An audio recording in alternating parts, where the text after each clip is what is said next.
Hi friends, అందరూ ఎలా ఉన్నారు? వెల్కమ్ బ్యాక్ టు నవ్వి లక్ష్మి యూట్యూబ్ ఛానల్. నేను ఈరోజు అయితే ఎంతో రుచికరంగా ఉండే చికెన్ గ్రేవీ కర్రీ తయారు చేయబోతున్నానండి. ముందుగా ఫస్ట్ టైం నా ఛానల్ చూసే వాళ్ళైతే ప్లీజ్ సబ్స్క్రైబ్, లైక్ చేయండి, వీలైతే షేర్ చేయండి. అలాగే దీనికి చికెన్ గ్రేవీ కర్రీకి కావాల్సిన పదార్థాలండి, వీటిని నోట్ చేసుకోండి.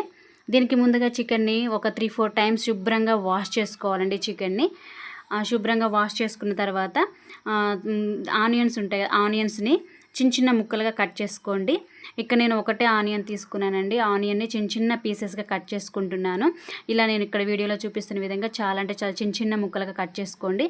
ఆ తర్వాత అలాగే పచ్చిమిర్చిని కూడా చిన్న చిన్న పీసెస్గా కట్ చేసుకోండి. ఈ పచ్చిమిర్చిని కూడా ఇలా నేను వీడియోలో చూపిస్తున్న విధంగా చిన్న చిన్న ముక్కలుగా కట్ చేసుకోండి. తర్వాత స్టవ్ వెలిగించుకొని ఒక కడాయి పెట్టుకోండి. కడాయి పెట్టుకున్న తర్వాత ఆ కడాయి హీట్ ఎక్కిన తర్వాత ఇందులోకి కర్రీకి సరిపోయే 3 టేబుల్ స్పూన్స్ ఆయిల్ వేసుకోండి. ఆయిల్ హీట్ ఎక్కిన తర్వాత మనం ముందుగా కట్ చేసి పెట్టుకున్న పచ్చిమిర్చి వేసుకోండి.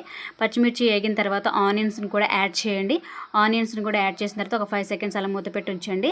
ఆ తర్వాత మూత తీసేసి ఆ రెండింటిని బాగా మిక్స్ చేయండి. మిక్స్ చేసి బాగా కలపండి. అలాగే మనకి ఈ ఆనియన్స్ అలాగే పచ్చిమిర్చి ఉన్నాయి కదా, ఇవి బాగా గోల్డెన్ బ్రౌన్ కలర్ వచ్చే వరకు వేయించుకోవాలి. అప్పుడే మనకి కర్రీ అనేది చాలా టేస్టీగా వస్తుంది, చాలా రుచికరంగా ఉంటుంది. ఒక 5 సెకండ్స్ అలా మూత పెట్టి ఉంచండి. చూసారు కదా, మనకి ఆనియన్స్ అలాగే పచ్చిమిర్చి బాగా వేగిపోయి ఇందులో కొంచెం పసుపు యాడ్ చేయండి. పసుపు యాడ్ చేసిన తర్వాత మొత్తం కలుపుకొని ఒక 5 సెకండ్స్ మూత పెట్టుకొని అలా ఉంచుకోండి. అలా ఉంచుకున్న తర్వాత మళ్ళీ మూత తీసేసి కొంచెం అల్లం వెల్లుల్లి పేస్ట్ని యాడ్ చేయండి. అల్లం వెల్లుల్లి పేస్ట్ యాడ్ చేసిన తర్వాత బాగా కలపండి. బాగా కలిపి అల్లంలో ఉన్న పచ్చి వాసన పోయే వరకు ఆ అల్లాన్ని వేయించుకోవాలండి. ఆనియన్స్ అలాగే పచ్చిమిర్చి అలాగే అల్లం బాగా వేగిపోవాలి, ఆ పచ్చివాసన పోవాలి. అలాగే చూసారా, కమ్మటి వాసన వస్తుందండి, అల్లం వేగిపోయింది. అలాగే ఇందులోకి మనం ముందుగా కడిగి శుభ్రంగా ఉంచుకున్న చికెన్ మసాలా చికెన్ని యాడ్ చేయండి. చికెన్ పీసెస్ని యాడ్ చేసిన తర్వాత ఈ చికెన్ పీసెస్కి అల్లం బాగా పట్టేటట్టుగా ప్రతి ఒక్క పీస్కి కూడా అల్లం వెల్లుల్లి పేస్ట్ బాగా పట్టేటట్టుగా బాగా మిక్స్ చేసుకొని బాగా కలుపుకోవాలండి. బాగా కలుపుకొని ఒక 5 to 10 మినిట్స్ అలా ఉంచుకోవాలి. అలా ఉంచుకున్న తర్వాత మధ్య మధ్యలో ఇలా మూత తీసేసి బాగా కలుపుకోవాలండి. ఆ పీసెస్ని మొత్తం కూడా బాగా కలుపుకోవాలి, లేకపోతే మాడిపోతుందండి. అందుకని మధ్య మధ్యలో ఇలా మూత తీసేసి బాగా కలుపుకోవాలి. కలుపుకున్న తర్వాత మళ్ళీ మూత పెట్టి ఒక 5 మినిట్స్ అలా ఉంచుకోవాలండి. ఉంచుకున్న తర్వాత మనం గ్రేవీ కావాలి కాబట్టి ఒక 4-5 టమాటాలను యాడ్ చేసుకుందాము. నేను ఇక్కడ వీడియోలో చూపిస్తున్నట్టుగా బాగా పచ్చి టమాటాలు తీసుకోవద్దండి, బాగా కొంచెం ఎర్రగా ఉండే టమాటాలు తీసుకోండి. చాలా అంటే చాలా చిన్న ముక్కలుగా కట్ చేసుకోవాలండి. నేను వీడియోలో చూపిస్తున్న విధంగా చిన్న ముక్కలుగా కట్ చేసుకోండి. టమాటాలని ఇలా చిన్న ముక్కలుగా కట్ చేసుకోవడం వల్ల మనకి చికెన్లో గ్రేవీ అనేది బాగా అంటే బాగా మంచిగా వస్తుందండి, చాలా చిక్కగా వస్తుంది. అందుకని టమాటాలని బాగా చిన్న పీసెస్గా కట్ చేసుకొని అన్ని టమాటాలన్నింటినీ కూడా ఇలా నేను వీడియో చూపిస్తున్నాను కదా, చాలా చిన్న పీసెస్గా కట్ చేసుకొని ఉడుకుతున్న చికెన్లో మనం ఈ చిన్న ముక్కలు కట్ చేసుకున్న టమాటాలను యాడ్ చేద్దాము. ఇక్కడ చికెన్ మొత్తం కూడా పీసెస్ మొత్తం కూడా ఉడికిపోయండి, ఆయిల్ కూడా పైకి తేలినట్టు కనిపిస్తుంది. చూసారు కదా, ఇందులో మనం టమాటాలని యాడ్ చేసుకుందాము. ఈ టమాటాలను యాడ్ చేసుకున్న తర్వాత ఒక 5 to 10 సెకండ్స్ మూత పెట్టి అలా ఉంచుకుందామండి. చూసారు కదా, చికెన్ ముక్కలు అలాగే టమాటా ముక్కలు మగ్గిపోయాయి.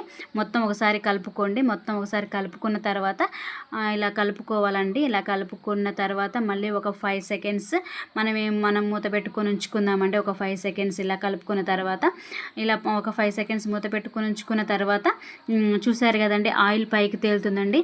చికెన్ మంచిగా ఉడికిపోయింది, టమాటా ముక్కలు కూడా ఉడికిపోయాయి. ఇందులో 2 టేబుల్ స్పూన్ల కారము అలాగే 2 టేబుల్ స్పూన్ల ఉప్పు వేసుకోవాలండి. ఉప్పు వేసుకున్న తర్వాత మంచిగా కలుపుకోవాలండి. మనం చికెన్ని కలిపేటప్పుడు చాలా జాగ్రత్తగా చిన్నగా కలపాలండి, ఎందుకంటే చికెన్ తొందరగా ఉడికిపోతుంది కదా.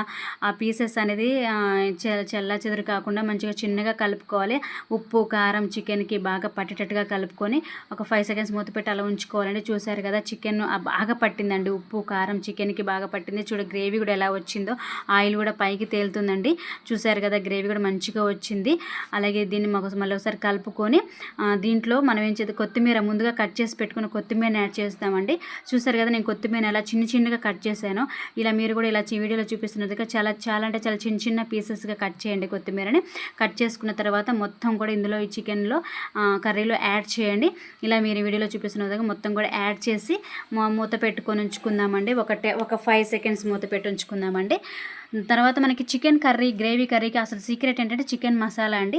నేను ఎప్పుడు మా ఇంట్లోనే తయారు చేస్తానండి, కానీ ఈరోజు అయిపోయిందండి కాబట్టి బయట తేవాల్సి వచ్చింది. బయట తెచ్చానండి చికెన్ మసాలా కర్రీ అని. ఇది వేస్తే చాలా చాలా అంటే చాలా రుచికరంగా ఉంటుందండి కర్రీ. మనకి ఫైనల్లో చికెన్ కర్రీ కంప్లీట్ అయిన తర్వాత ఫైనల్లో కొంచెం యాడ్ చేసుకోండి, చికెన్ మసాలాని యాడ్ చేస్తే చాలా అంటే చాలా రుచికరంగా ఉంటుందండి chicken curry. Chicken gravy curry అనేది చాలా రుచికరంగా ఉంటుంది. చూసారు కదండి, ఆయిల్ పైకి తేలుతుందండి. ఇలా మనకి కర్రీ అయిపోయిందా లేదా అని తెలియాలంటే ఇలా ఆయిల్ పైకి తేలిందంటే కర్రీ కంప్లీట్ అయినట్టేనండి. చూసారా చాలా ఎంత గ్రేవీ వచ్చిందో చూసారా కదండి. ఒక వాటర్ చుక్క కూడా వేయలేదండి నేను, అయినా కానీ చూడండి పీస్ కూడా చూడండి ఎంత మంచిగా పర్ఫెక్ట్గా ఉడికిందో. చూడండి గ్రేవీ ఎంత బాగా వచ్చిందో, చాలా ఎంత చిక్కగా వచ్చిందో చూడండి. ఒక్క చుక్క వాటర్ కూడా వేయలేదండి నేను, ఓన్లీ చికెన్ టమాటోలండి. అయినా కానీ చూడండి ఎంత కర్రీ వచ్చిందో, ఎంత గ్రేవీ వచ్చిందో. చికెన్ పీస్ కూడా చూడండి కొంచెం కూడా పీస్గా కట్ కాకుండా చూడండి ఎట్లా విన్న చికెన్ అట్లానే ఉండిపోయింది. చూడండి ఎంత అంటే ఎంత చూడడానికి ఎంత బాగుందో చూడండి, ఎంత రుచికరంగా ఉందో చూడండి, ఎంత టేస్టీగా ఉంటుందో అండి. మీరు కూడా మీ ఇంట్లో ఒకసారి ట్రై చేయండి. ఈ స్టైల్లో నా స్టైల్లో ట్రై చేయండి. ఎంత కమ్మటి వాసన వస్తుందండి, చాలా అంటే చాలా కమ్మటి వాసన వస్తుందండి. ఇలా గ్రేవీ కూడా చూడండి ఎంత మంచిగా వస్తుందో. ఫస్ట్ టైం నా ఛానల్ చూసిన వాళ్ళైతే ప్లీజ్ అండి లైక్ చేయండి, షేర్ చేయండి, వీలైతే సబ్స్క్రైబ్ చేయండి ప్లీజ్ అండి, నాకు సపోర్ట్ చేయమండి.